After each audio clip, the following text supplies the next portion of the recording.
I was once an ex-gang member, and I was incarcerated 4 times, all because of drug offences. Do you ever get tired of sharing it over and over again when people specifically just want to ask about your past or your history in a gang?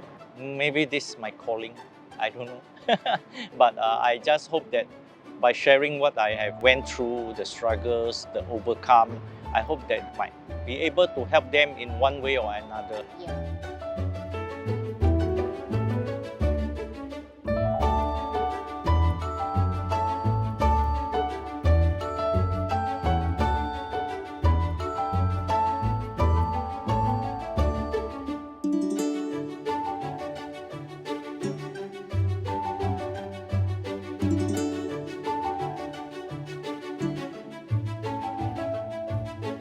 Tell me about the kind of environment you grew up in, because how did you find yourself in a gang eventually?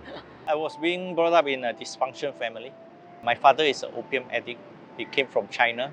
My father is a tailor also. So that's why a lot of times he will travel all the way to Chinatown. There's also a lot of tailor shop. So there will be people calling that place Tailor Street also, Choi Fung Gai in Cantonese.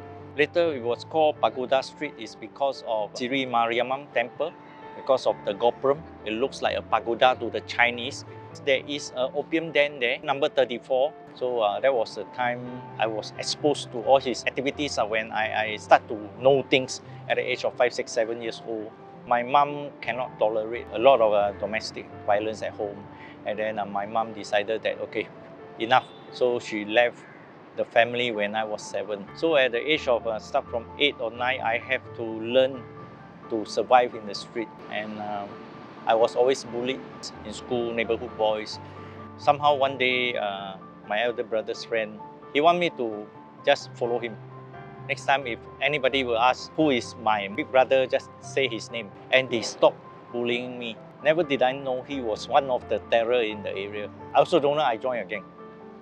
There must have been some reason that you stayed in a gang even when you knew that it was a gang. So what was it about that life that you liked? Okay, during our younger days, our thoughts are very simple. Our boss, he will put some money in the coffee shop to let us, okay, if they drink coffee or drinks or anything, no beer, we will deduct the money from there. And then we thought it was something can be very proud of. Wow, I go to a coffee shop, I drink, I don't have to pay money, everything. At the same time, we are like imposing fear to a lot of people. You enjoyed feeling good about yourself? In the younger days, yes. To be very honest, yes. Then we thought we are somebody. But actually, it's very lonely.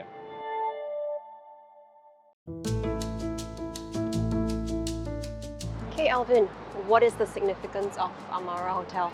My teenage memory, during that time, they have one of the biggest roller skating arena here. They call Texas Roller Skate Disco Rama. That's quite long of a name. So I was located at level 4 to visit those friends who are stationed here. Gangs. Friends in gangs. But during that time was always high on drugs, and then the memories is on and off. And so I've been a few times here. How did you get involved in drugs? I started to steal my father's opium and try at the age of 8 or 9. Okay. And then when I started to have money, I started to work, I started to mix with the neighborhood boys, and then we start rule sniffing, we start tablet and smoking, beer, one by one. So your first ever time that you were caught or incarcerated, what age was that? That was in 1998. I was caught under a syndicate operation. I was sent to prison for 1 year for consumption. Yep. And then after my release, I think less than 2 months, I went back to drugs again. Okay. The cycle keeps coming. Yep.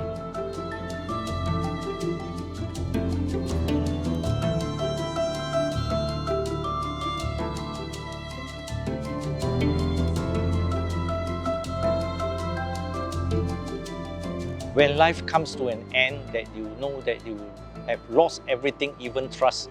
Yeah, I say maybe it's time to surrender. Okay. So that was the time my life started to have a change. I started to quit my smoking habit, and it was successful. I'm just a PSLE qualification I'm holding. So I started to learn to read the scripture. So I have 3 Bible with me, a Chinese, a English, and a study Bible. So whenever I don't understand what the English is talking about, I will look at the Chinese. So this is how I start to learn. So I distance myself from a lot of people inside. Was it a difficult decision because they were like essentially your friends? Quite hard because it's very new to me. This I have never did this before. People will try and will talk about you. Wow, hey, don't try to act holy or whatever. Yeah. Yeah, but this is the fact that we have to face lah. I stay in the halfway house for 3 years, and I left the place when I get my rental flat, and then I got a job offer outside, and I start working and then provide for myself, and then I even joined a support group. After joining the support group for 2 years, the pastor actually he applied a prison pass for me. So it allows you to go into the Yes. So that was the time I followed him to serve in the prison, and that was the time I make a promise to God. I say, if you want me to serve in prison, I will quit my full-time job. I will work part-time. So about that, I want to know, like, when you went back to prison as a counsellor, and you met your friends, did they have difficulty trusting you? For the first few years, yes, it's quite tough because when we go in, and then when they look at us, especially those we stay in the halfway house together, we used to be together, even smoke, take drugs together, it won't last long. You can hear from far. And then how do you feel? This is something I said before. Okay, about other people. Yes. So I have to take this. This is the time for me to take this back. So when I tell them, show yourself, action proof everything.